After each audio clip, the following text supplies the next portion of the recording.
Halo guys, saya Irul, balik lagi di Flexito Channel. Setelah sebelumnya pernah nyobain versi Google Pixel 3 non XL, kali ini saya berkesempatan juga nih buat review versi XL-nya. Kira-kira apa saja nih bedanya, selain desain layar dan kapasitas baterainya yang tentunya lebih besar. Sekedar info, waktu awal rilis perdana dulu, HP ini dijual perdana dengan harga sekitar 13,7 juta. Dan di tahun ini kita beli di marketplace online cuma seharga 2,5 juta aja loh guys. Tapi ya full setnya cuma dapat aksesoris OEM yang bukan original bawaannya loh ya.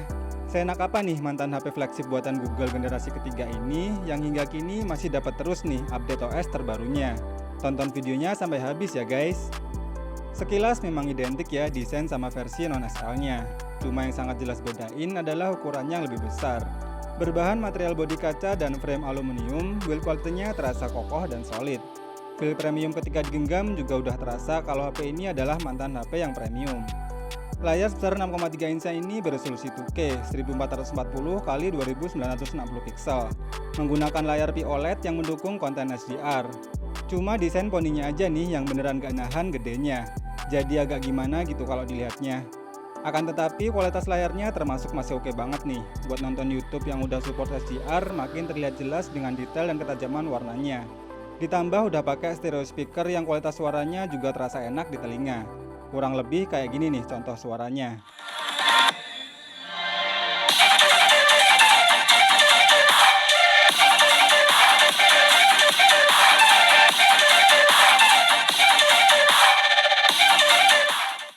Untuk respon sidik jari yang ada di bagian belakangnya ini memang tidak terlalu cepat, namun tingkat akurasinya tergolong masih oke.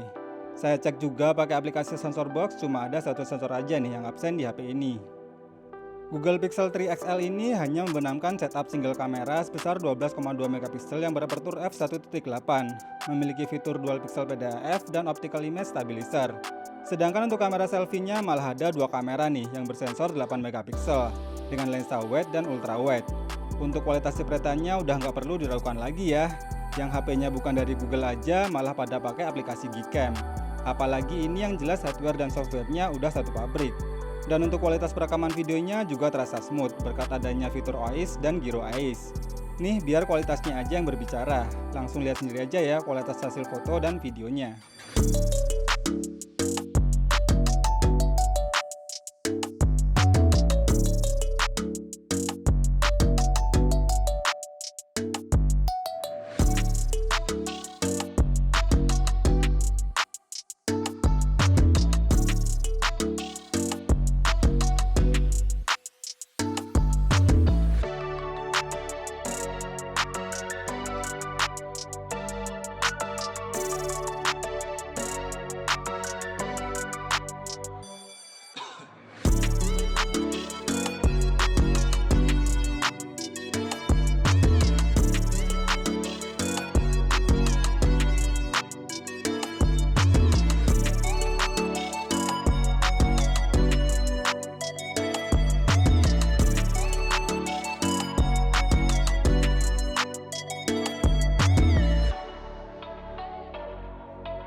Setelah kamera, lanjut bahas performanya. HP ini pakai chipset Qualcomm Snapdragon 845 yang dipadukan dengan RAM 4GB LPDDR4X dan ROM 64GB UFS 2.1.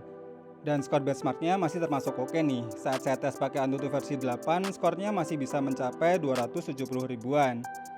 Sedangkan untuk Geekbench 5 tesnya masih bisa mendapatkan skor 502 poin untuk single core dan 1887 poin untuk multicore-nya.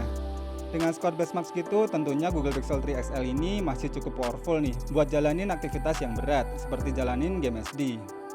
Game pertama saya tes bermain game PUBG Mobile, settingan tertinggi bisa di HDR Ultra atau Smooth Extreme. Dan biar enak mainnya, saya mainnya di Smooth Extreme aja ya. Gameplaynya cukup stabil dan memang cenderung terasa smooth. Frame drop yang wajar sesekali terasa saat bertemu player asli, tapi overall masih sangat playable. Touchscreen-nya responsif dan gironya juga nggak delay. Selama 30 menit bermain, suhu panas HP naik hingga 42 derajat dan penurunan baterai sekitar 14%. Lalu saya coba juga buat mainin game berat seperti Genshin Impact. Ternyata settingan defaultnya berada di medium. Biar tahu gimana kuatnya, saya rubah ke setting rata kanan dengan mengaktifkan mode 60 fps. Frame drop paling terasa saat bertarung melawan monster dan saat efek skill animasinya muncul.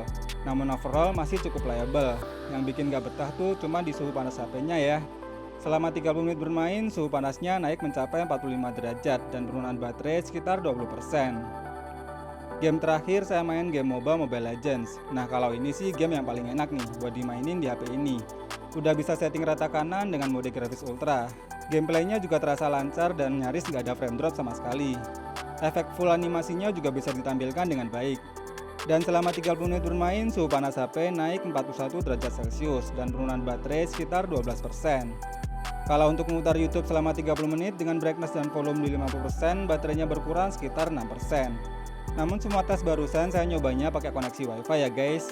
Terakhir saya tes pakai aplikasi PC Mart dan untuk screen on time-nya bisa mencapai 8 jam 18 menit yang tergolong wajar untuk sebuah kapasitas baterai sebesar 3430 mAh yang sudah berumur.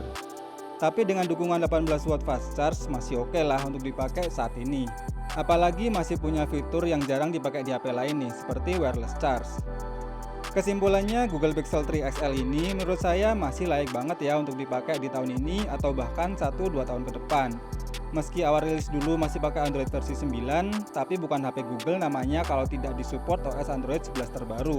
Bahkan buat yang mau nyobain Android 12 beta, Google juga udah nyediain tuh update softwarenya yang bisa di-download secara manual. Tapi kalau mau sabar, nanti setelah Android 12 rilis pun, pasti HP ini bakal bisa nyicip duluan. Desainnya masih oke, kamera juga bagus, dan performanya juga masih kenceng. Ditambah harganya yang makin turun, jadi makin worth nih guys. Yang mau bekas review ini, buruan klik link bawah video ini ya. Terima kasih udah nonton video ini sampai habis, semoga bermanfaat dan sampai ketemu lagi di video berikutnya.